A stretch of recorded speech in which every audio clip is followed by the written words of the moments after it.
Hi, I'm Bill Nemitz, and we're here today with City Councilor Ed Suslovic, Chairman of the Public Safety, Health, and Human Services Committee. It's a mouthful. Fresh back from a meeting last night at which you, let me get this straight, you're not cracking down on panhandlers.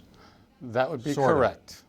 What are you doing? What we're doing, what we're proposing to do, pending full City Council approval, would be to ban loitering on the median strips in the City of Portland. Similar to crosswalks. You can't loiter in a crosswalk safely, so we don't allow it. This proposal would simply say median strips are the same as crosswalks.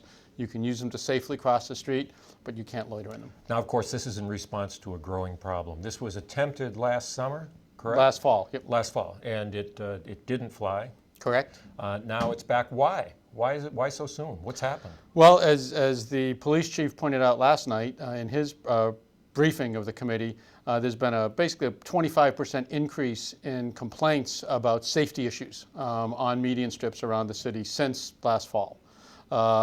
He went through a log of complaints that were recorded by the public safety dispatchers, everything from individuals who appeared to be intoxicated, stumbling into traffic, people running out into traffic in front of moving cars. And so he brought it back to us as a public safety issue. That's his job. His job as police chief is to keep us all safe. Well, and he did his job last night. Including the panhandlers. Including everyone. Right. Now, let me get this straight. You're going to move them off the median strip, but you're not going to tell them that they can't panhandle. Right. Correct? Panhandling is a protected form of free speech that's been affirmed by the Supreme Court. Right. So for folks that say, why don't you just ban panhandling? That's why. Supreme Court would say, no, you can't do that. So they're going to move from the median strip, I would assume, over to the corner, right? Well, we don't know that. One thing that I learned by another media outlet in the city did an undercover story last year on this issue, and one of their reporters said in the story that he made $15 an hour on the median strip at Franklin or Marginal Way. He made $3 an hour standing on the sidewalk on Commercial Street.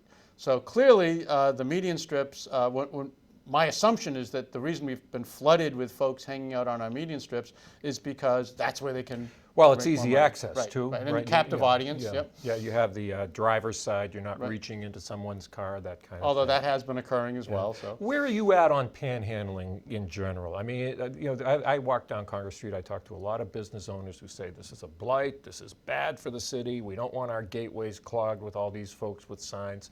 Where do you stand on that? On the larger issue of panhandling, so off the median strips? There you go. Okay.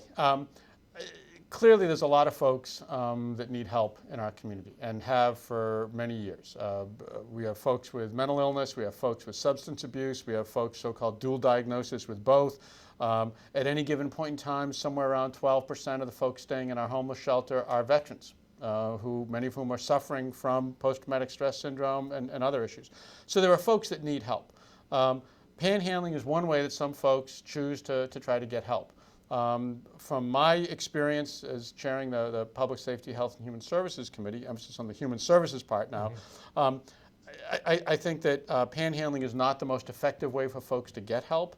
So I would point out that there are many services available throughout the city of Portland, not just by the city, but by other nonprofits.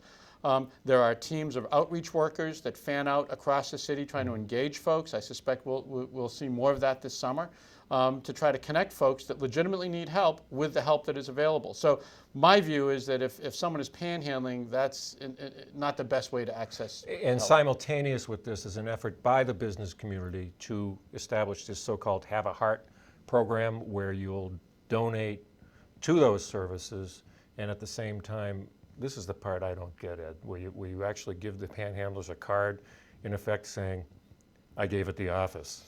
Do you think this is going to work, or do you think that's going to discourage these people from being out there? Well, I think it might. One thing I've learned as long as I've been around the council and the legislature is that there's no such thing as a silver bullet. There's no one thing that solves any problem.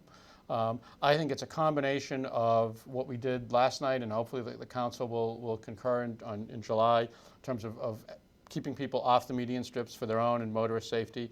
I think what the Portland Downtown District and the Chamber are doing about the public education campaign about if you want to help, and we want people to help, the most responsible way to help is in fact to make a contribution to agencies that provide mental health treatment, substance abuse treatment, food, et cetera, shelter. And I think that if we do that, the combination of those things, and along with improved outreach in terms of folks that need help connecting them with services, I think that we very well might see, notice I might see, a reduction in the number of people that feel they need to panhandle.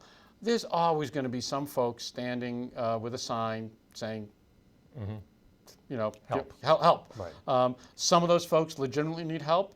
Some may not. And so I think that the idea of educating the public that, you know, if you want to help, there may be a more effective way to help than simply giving everyone you see on the street some money. It's going to be a long, hot summer.